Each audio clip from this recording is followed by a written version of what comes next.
Praise the Lord. Palakpakan nga po natin ang Panginoon. Hallelujah. Just a very short story bakit meron tayong vision conference, no?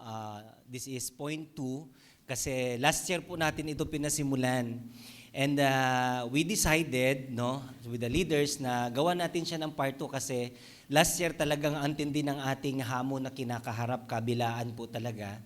And the reason why we finish strong, of course, by the grace of God, yun pong ating mga pinasimulan, na nakapagpundar po tayo ng mga mensahe na talagang nagtaguyod po sa atin hanggang magtapos ang taon.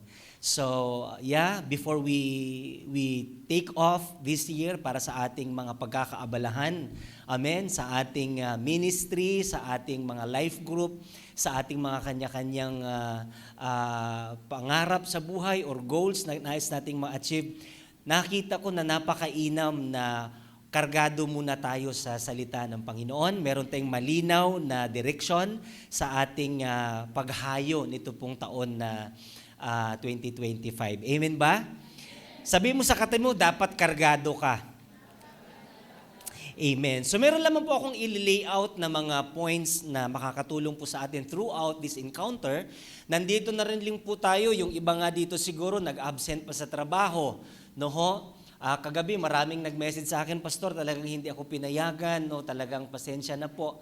And I appreciate doon sa mga talagang sinikap nilang makarating pa din. So wag po nating sayangin ang moment na ito. Amen ba? Pwede mo bang kalabitin yung katabi mo sa wag mong sayangin, ha?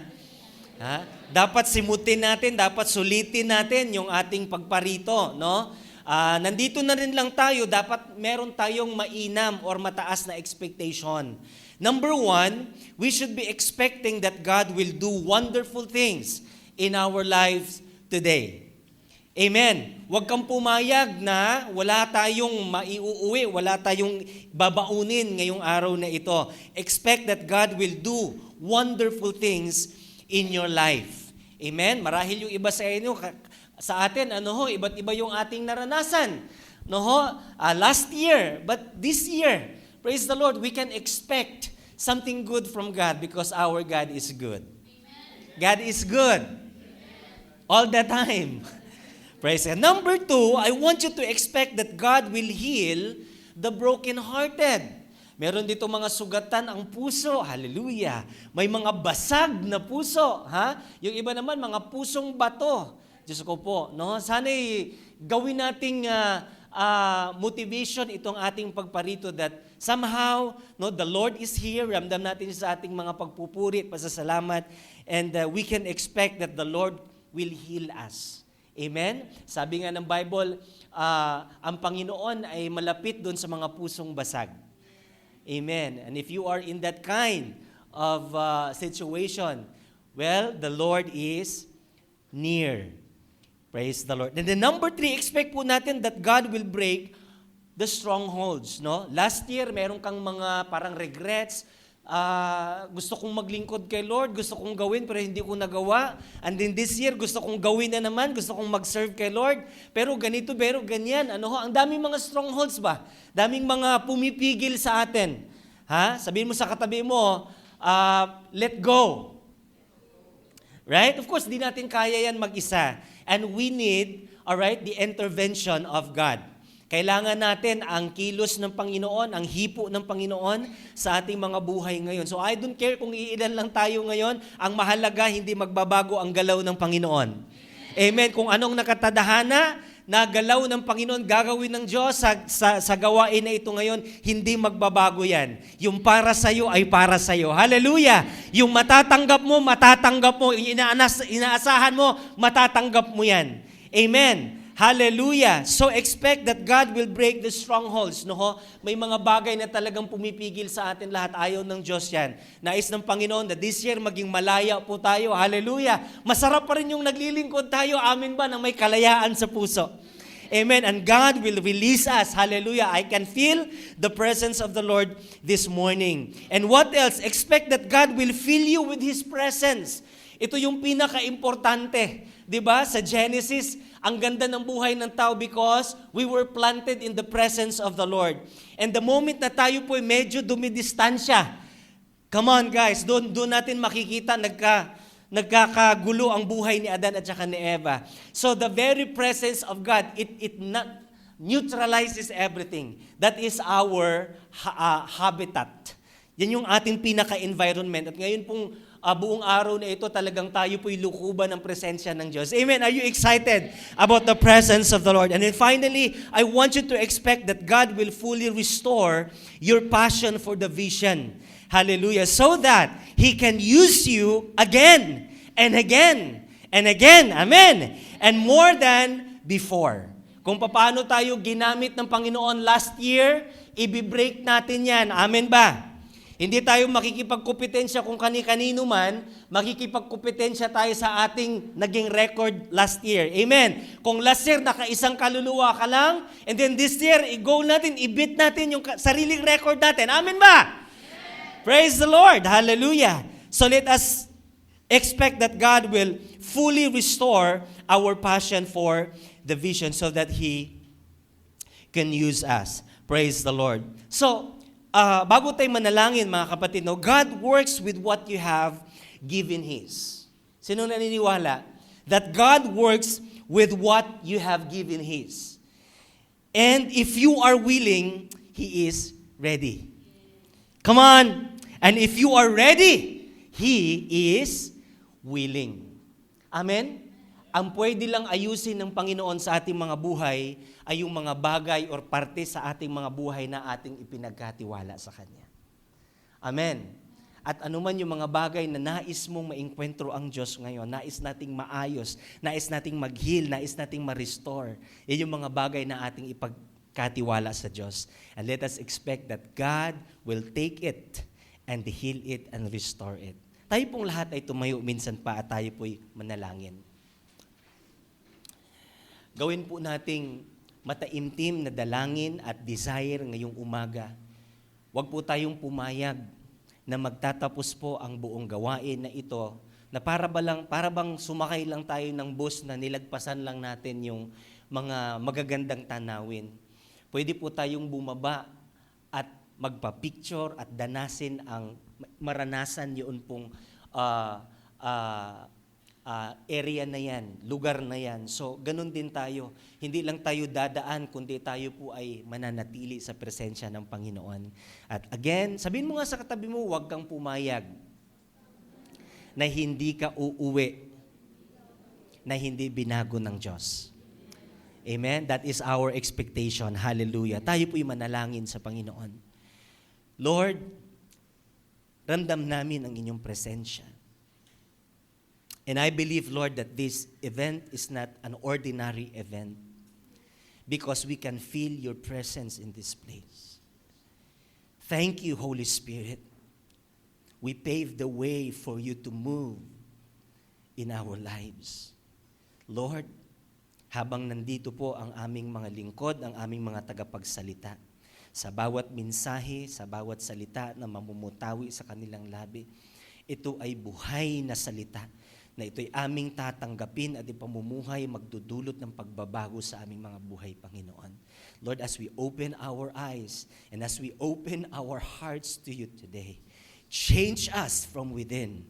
In Jesus' name, amen and amen and amen. Sige po, tayo po'y makakaupo na. And yes, I would like to share to you this morning a very short message kasi excited po ako doon sa mga susunod na mga mensahe na ating mapapakinggan. And I'm praying to God this, this month. And sabi ko nga, Lord, kailangan namin ng leading. Every year, we used to have this word for the year, di ba? Pero itong year talagang I've been praying to the Lord, walang definite or specific na word si Lord sa atin. And I'm so excited to hear from our pastors and our speakers today, believing na from them, makukuha po natin ang leading guidance ng Panginoon for this year. So today, I would like to share to you a very short message, and I would like to call it Reclaiming Your Passion for the Vision. Ayan, reclaiming your passion. Talagang bawiin natin, kuhanin natin yung ating passion para sa pangitain. Well, I have a picture here That was 2019. Okay? Nung buhay pa si Nanay Rosario, kasagsagan po yun, parang balita na yung COVID, ano? So, yung kapitbahay namin, meron siyang hindi inoccupy yung bahay na yon, ginarden namin dalawa. So during that time, medyo mahina na siya. And then habang nagkulkul kami dun sa lupa, ganyan, nagkikwentuhan kami, nagla-live video ako niyan, ano. So, di ko makakalimutan yung sinabi niya, kasi maramdaman mo medyo mahina na siya, ano. Sabi niya, gusto kong pag na-reclaim ko lang, kapag nabawi ko lang yung aking lakas, ayan, sabi niya, magtatanim ako ng marami dito. Yan. Bakit? Kasi passion niya talaga yung magtanim. Yan, no? So, well, that year, before the year ends, talagang namatay si Mama. And ibang kalakasan na pala yung pinagkaloob ng Panginoon sa kanya. So, yan, nabanggit ko sa inyo yan because somehow may mga passion po tayo. May mga gusto tayong gawin, pero may mga kadahilanan din kung bakit hindi na natin siya nagagawa ngayon. Minsan nga po, nag-scroll lang po ako, may nakita po akong ganyan. Ang tanda-tanda na niya, no, nasa mga 60s. Naglaro siya ng basketball, pinagtawanan siya ng mga kabataan. And then sabi niya sa post niya, pinagtawanan ako ng mga kabataan pero hindi ako nahiya. Sabi niya, yung passion ko dati na mag-basketball when I was teenagers, hindi nawala. No? Pero sabi niya, yung katawan lang pala natin, tapos minsan yung isip natin parang nag-iiba dahil sa kapanahunan, pero yung passion hindi nawala eh. Kaya nung maglaro siya, sabi niya, na-relieve siya, saya-saya niya kasi nagawa niya uli yung kanyang passion sa buhay. Praise the Lord. So, sino dito meron kang passion? Meron kang kinahihiligan ba? Meron kang gustong gawin talaga?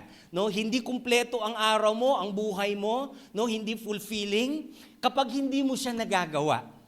So today, we will reclaim that passion, especially the passion for our vision. Praise God. Mga kapatid, no,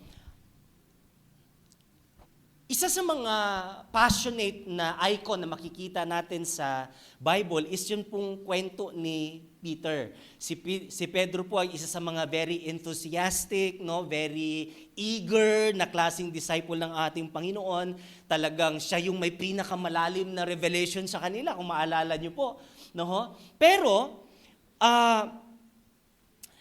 dumating din sa punto ng kanyang buhay when Peter's passion waned. Nag-decline ang kanyang passion. Of course, dahil yun sa kanyang pag-deny sa ating Panginoon, may mga pangako siya na binitawan pero hindi niya nagawa. Sounds familiar, right? Ganun tayo, yan yung mga dahilan kung bakit nag-wane, no? Bumababa yung ating level sa ating pagpupursige sa Panginoon because of those unfulfilled promises. Alright? But here's the good news, Jesus restored him. Amen. At doon po sa, I think, John chapter 21, yun pong eksena na nangisda siya, tapos si Jesus nagluto, nag-ihaw na doon sa dalampasigan, tapos pagbaba nila, pinakain, and then nirestore sila ng ating Panginoon. I think, and I believe, na ngayon pong umagang ito, the same thing ang gagawin ng Diyos. Anuman ang naging dahilan, naging sanhi kung bakit nag-wane, bumaba, nawala, or lumuwang tayo sa pangitain, lumabo ang pangitain ng Panginoon sa ating mga buhay, naniniwala po ako na nandito ang ating buhay na Diyos upang tayo po'y i-restore. Amen! Hallelujah! I believe that the spirit of clarity will be received to each and every one this morning. Mga kapatid, I want you to imagine, kasi si Peter, patapos siyang na-restore, he was able to preach doon sa 3,000 people. At sabi nga ng Bible, na itong 3,000 katao, grabe, very significant effect po ito nung restoration na kanyang naranasan. So I want you to imagine today, what we could accomplish if our passion for the vision will be fully restored today. Si Pedro, siya lang mag-isa, pero di ba naka 3,000? Ano kayong mangyayari sa atin kung tayong lahat na nandito ngayon, ma-restore ang ating mga pangitain? Ano kaya ang pwedeng magawa natin para sa ating mga simbahan, sa ating lipunan? Purihin po ang Panginoon.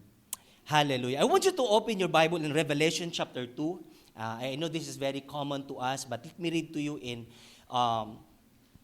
Revelation chapter 2 verse, start ko na lang sa 2. To the angel of the church of Ephesus write these things, says, He who holds the 7 stars in his right hand, who walks in the midst of the 7 golden lampstands, I know your works, your labor, your patience, and that you cannot bear those who are evil. And you have tested those who say they are apostles and are not, and have found them liars. And you have persevered and have patience and have labored for my name's sake and have not become weary. Praise God. Nevertheless, I have this against you, that you have left your first love. And then verse 5, remember, therefore, from where you have fallen, repent and do the first works, or else I will come to you quickly and remove your lampstand from its place, unless you repent. But this you have, that you hate the deeds of the Nicolaitans, which I also hate. Purihin po ang salita ng Panginoon. Now, the writing of this book dated around 90, sabi nung iba 80, 70, 90 AD, but during that time, makikita natin kung papaano yung bugso ng persecution during the time. Kaya naisulat po ito ni John the Beloved bilang encouragement doon sa mga simbahan doon sa Minor Asia. No? May mga 7 simbahan po doon na binanggit itong 7 stars and 7 lampstands. So, during the time, maliban doon, along with the persecutions na kanilang kinakaharap, merong pumasok na teachings na talagang gumulo sa mga churches noong unang panahon. At ito yung tinatawag yung grupo ng Nicolaitans. No? So, during that time, they were commended by the Lord dahil sa kanilang kasipagan. In fact, they were commended by the Lord. Sabi dito, they cannot bear those who are evil. Paano nila pinaglalaban ba, no? Dinipensahan yung churches, talagang naninindigan sila, and then they tested those who are apostles but are not. Yung mga fallacious mga teachers, mga false prophets, no? Talagang na-identify nila that these are wrong, no? Dito po sa baba ng chapter 2, makikita po natin yung church na Pergamos, na penetrate na po sila nitong mga nagtuturo, yung mga tinatawag na mga Nicolaitans. Pinupromote nila doon na okay lang po yung sexual immorality, yung paghahandog kay Baal. So ito kasing mga Nicolaitans, sabi nga nila, mga matatalinong tao to sila, and they wanted to incorporate their previous belief dito sa kanilang pagiging Christian ngayon. Kaya yun po yung nangyayari sa kanila, kaya nagiging magulo. And then God commended them for defending the church from this kind of teachings. Kaya ang sabi dito sa verse 2, you have tested those who say they are apostles and are not, and have found them liars. And you have persevered and have patience and labored. So hindi lang sila pinersecute, hindi lang sila nagtiis sa gospel, pero talagang grabe itong. So makikita natin how Jesus commended them for what they have done. The works, the perseverance, the labors, all right? How they defended the gospel, yung purity, paano nila ito maintain. So nakita ng Panginoon yan, and then He commended them, ang ganda ng ginawa ninyo. Right? Nga lang, dito sa verse 4, merong konting banat ang Panginoon. With that, our Lord Jesus commended the Ephesus for their hard work, tireless effort to defend the truth and discern the false. However, meron pong against si Jesus sa kanila.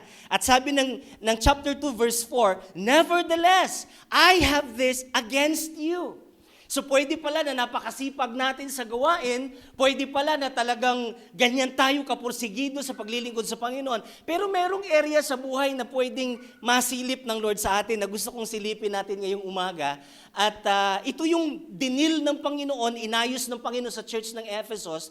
At naniniwala po ako, isa po ito sa mga bagay na gustong ayusin ng Lord sa ating mga buhay. So ano po yun? Sabi ng verse 4, nevertheless, I have this against you, that you have left your first love. That you have left your first love. Sinilip ko po yan sa King James Version. Ang sabi sa King James, thou hast left. Ano, Bishop? Thou hast left. Isa lang po ang reference niyan sa Old Testament. Mababasa po natin sa Ruth chapter 2 verse 11. Nung sinabi ni Boaz kay Ruth, "It has been fully reported to me all that you have done for your mother-in-law since the death of your husband and how you have left." Isa lang ang reference ng sentence na yan, thou hast left, sa Old Testament. And it has nothing to do with our devotion with the Lord, personal love with the Lord. It has something to do with something that she has left. At iniwan daw niya yung kanyang pamilya, alang-alang sa kanyang biyanan. Ang kanyang tatay, ang kanyang mama, ang kanyang lupa, ang kanyang mana, iniwan daw niya alang-alang sa kanyang biyanan. Kaya ko binanggit sa inyo to because we used to preach this verse like agad tayong nagkukonklud. Sabi kasi, the love, yung first love, ang sabi ni Jesus, I have this against you that you have left your first love. Ano kaya yung love na yan? So immediately, nagdi-define kaagad tayo na maybe that is our devotion. Maybe that is our life group. At wala namang masama. Nga lang, nung makita ko to, na ano kaya to, no? So itong salitang you left your first love, usually, ang interpretation natin is nawala. But, praise the Lord, ang sabi po, left. Hindi naman talaga nawala. Kasi, hindi naman nawala yung papa niya, hindi naman namatay. Yung mama niya, hindi naman namatay. Hindi naman yung lupa niya, hindi naman namatay. So, itong mga kapatid, this is very important for us to understand that you have left your first love. Ano kaya yung first love na yan na na-left sa atin? Ang ganda din po ng translation sa ESV, ang sabi po doon that you have abandoned. You have abandoned. So hindi siya nawala, naiwan mo lang somewhere. Amen. Is it possible na meron kang passionate ka sa isang bagay, pero ngayon hindi mo na siya ginagawa? Hindi siya nawala, nandyan pa rin, pero hindi na siya yung priority mo. Hindi na siya yung dala-dala mo, hindi na yung ginagawa mo ngayon. And ang sabi ng Panginoon sa kanya, you have to redeem, you have to reclaim that first love because hindi naman namatay eh. Hindi naman nawala eh. Marahil iniwan mo lang, marahil sinantabi mo lang. Amen. Now, ano kaya yung first love na yan na tinutukoy dito? Last 2 weeks ago, sakto na pag-preach ako about kay Paul, yung last mission trip niya. At ang pinaka-significant na church, I think one of the last stopover niya na church na binalikan talaga is yung Ephesians Church. And very important sa kanya, pagdating sa Acts chapter 20, nilatag niya doon how he sacrificially fulfilled the mission. Right? And how he seriously fulfilled his mission. Sabi nga niya, pagdating ko dito sa Ephesus, alam niyo kung paano ako namuhay. Agad-agad sinimulan ko, wala akong picture-picture muna, coffee muna. Sabi niya, pagdating ko dito sa Ephesus, talagang nakita niyo how I executed the mission and the vision of God in my life. And then, isa-isa niya rin nilatag doon sa Acts chapter 20, how he sacrificially fulfilled his mission. Talagang nagsakripisyo siya. Sabi nga niya, di ba, sa Corinthians, ilang beses siyang nalunod, kinuwento niya lahat. Di ba, ilang beses siyang pinagtangkaang patayin, binato. So, these are the sacrifices because of his love. So, and then, pangatlo, ano pa? He fulfilled his vision and mission satisfactorily. So, mga kapatid, ano talaga itong love na binabanggit dito? I suspect, kasi pag binasa kasi natin yung Revelation 2:4, wala kasing binanggit kung anong klaseng love talaga siya. I believe only the Ephesian church know kung anong love na binabanggit ni Jesus dyan. But if we conclude that it's our devotional love, it's our, pwede din naman, but it's not there. You know? So I suspect that the kind of love na gustong i-restore ng Panginoon sa kanila is yung huling binalikan ni Pablo sa kanila. No, nung nilatag ni Pablo kay Ephesus or Ephesian Church, kung paano siya, gaano ka siya kaseryoso sa pagsagawa nito, gaano siya nagsakripisyo, at gaano niya ito tinodo, kaya very satisfactory ang kanyang mission. So, what is clear to me, mga kapatid, is that the love that you had at first, are you ready about this? The love that you had at first is the work that you did at first. Tignan natin yung verse 5. Remember therefore from where you have fallen. Saan ka bumagsak? Repent and do the works you did at first. So, what the writer was referring, is that the love that you had at first is the works that you did at first. The love that you had at first is the work that you did at first. So ang tanong ko ngayon, what was the works that you did at first? Kasi pag sinabi natin, well, ang tinutukoy dyan, yung ministry mo, balikan mo. Bakit? Is it the very thing that you did at first? Well, pwede rin naman. Pero mga kapatid, again, pag binasa natin yung Acts chapter 20, doon natin makikita yung heart talaga ni Pablo pagdating sa vision at saka sa mission. And it's all about souls. It's all about souls. Sabi niya, meron siyang napakatinding binitawan doon. Kayong lahat, pagharap ko sa Panginoon, wala akong pananagutan sa inyo. And I suspect it's not about our ministry, though they are good, but it's all about souls. That is the very vision, that is the love that you had at first. Nung maging Kristiyano ka, hindi ka naman kaagad nagiging musician eh. So music ministry was not your first love. Come on, guys. Ha? Nung naging Kristiyano ka, hindi ka naman kaagad naging media team. Hindi ka naman naging usher. Hindi ka naman naging blah, blah, blah, blah, blah. And I suspect those are not your first love. What was your first love? Nung ma-encounter mo si Lord, nung makilala mo si Lord, anong unang pangarap mo? Gusto ko yung pamilya ko maakay sa Panginoon. Gusto ko kapatid ko maakay kay Lord. Gusto ko yung asawa ko maakay kay Lord. Gusto ko yung buong barangay maakay kay Lord. Those are our first love. And ang sabi ni Jesus, yung first love na yan, anak, you abandon it. Naging busy ka na sa kakadepensa ng gospel, ng church. Well, you don't have to defend the church. The design of the church is to attack the darkness, right? Ano sabi ni Jesus? I will build my church and the gates of hell will not prevail. So it's not the church that's defending against darkness. It is the darkness that's defending against the church, because it is the church that's attacking. And right here, makikita natin na ang status ng simbahan, nagdidepend na lang sila. Dumidepensa na lang sila sa atake ng mga Nicolaitans. The church must attack.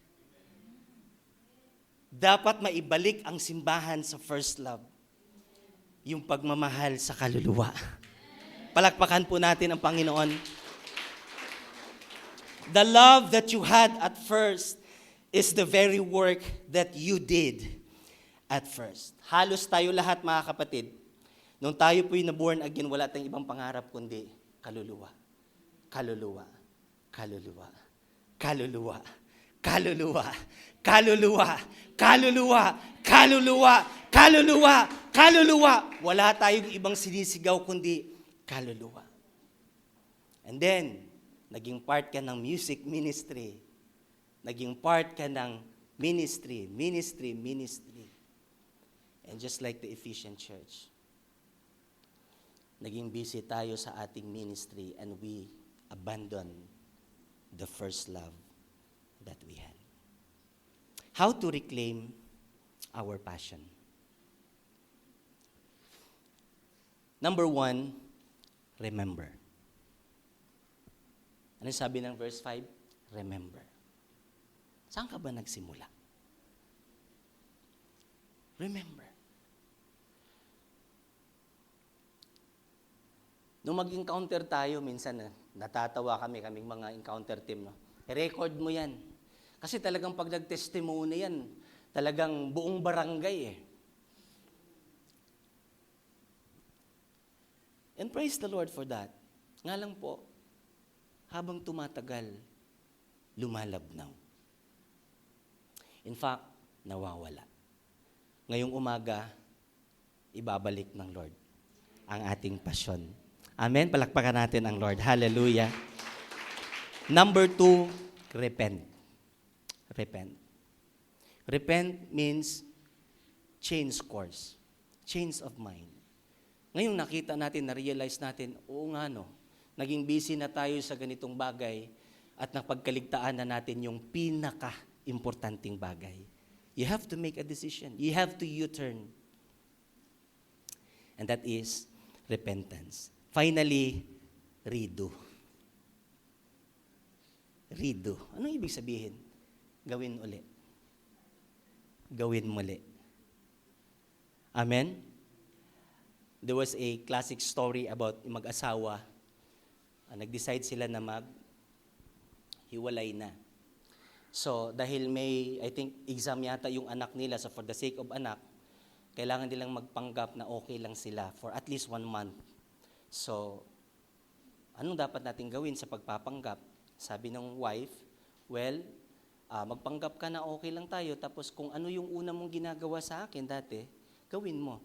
Yung paggising sa umaga, binubuhat siya pababa, tapos pinagtitimpla ng kape. Araw-araw. So, deal naman, okay yung lalaki. So, araw-araw binubuhat. Nung malapit ng mag-isang buwan, napansin ng lalaki, parang gumagaan yung kanyang wife. So, akala niya lang dahil nasanay siya, parang ganon. Yun pala, may sakit na pala yung wife. Yan, no? So, nung patapos na yung kanilang deal na magpanggap sila, na-realize niya dahil sa kakagawa niya yung una niyang ginagawa dati, na in love siya uli sa babae, sa kanyang wife. So he decided na ayaw ko nang hiwalayan. So pumunta siya sa office, kinausap niya yung kanyang kalaguyo, no? No, I changed my mind kasi ngayon na-realize ko pala mahal ko pa pala ang asawa. No? Nga lang, pagbalik niya sa bahay, nakakalungkot yung kwento, patay na yung kanyang asawa kasi nga may sakit. No? So, ganun po, no? Kaya nabanggit ko sa inyo yun kasi merong importante sa atin noon na hindi na natin masyadong ginagawa ngayon. And kung ikaw lang ang tatanungin, hindi ko feel. Pero alam niyo po, kapag gagawin nating muli, babalik yung apoy sa ating mga buhay. Remember, repent, and redo. Gawin nating muli ang pinapagawa ng Diyos. Tayo pong lahat ay tumayo. We have so much for today. And I believe, no, matindi po ang inilalaan ng Panginoon para sa atin ngayong umaga. I want your heart to be open right now. Can you close your eyes for a moment?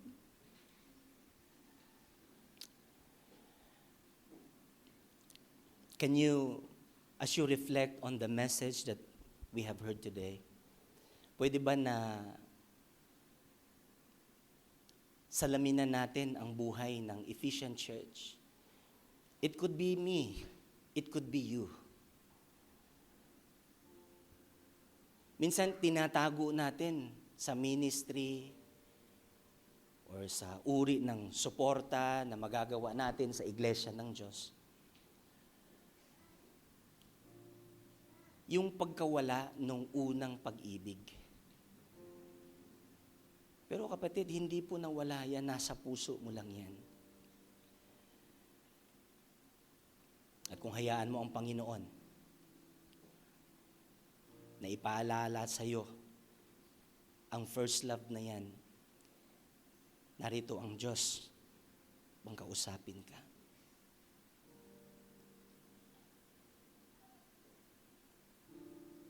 Kung ramdam mo ang presensya ng Panginoon sa umagang ito, you might want to talk to the Lord and say, Lord, forgive me.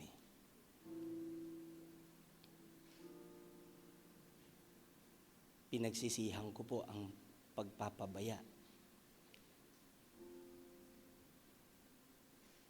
Well, the Lord is not against with the things that we do in our churches, in our family, especially the things that we do for Him. Yeah, it's for Him. Hindi naman against the Lord doon, but one thing,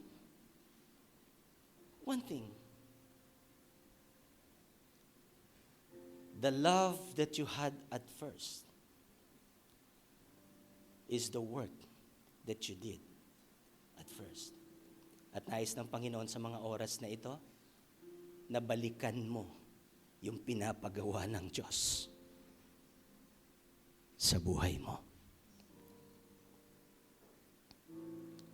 How can you be at peace seeing our loved ones in hell one day?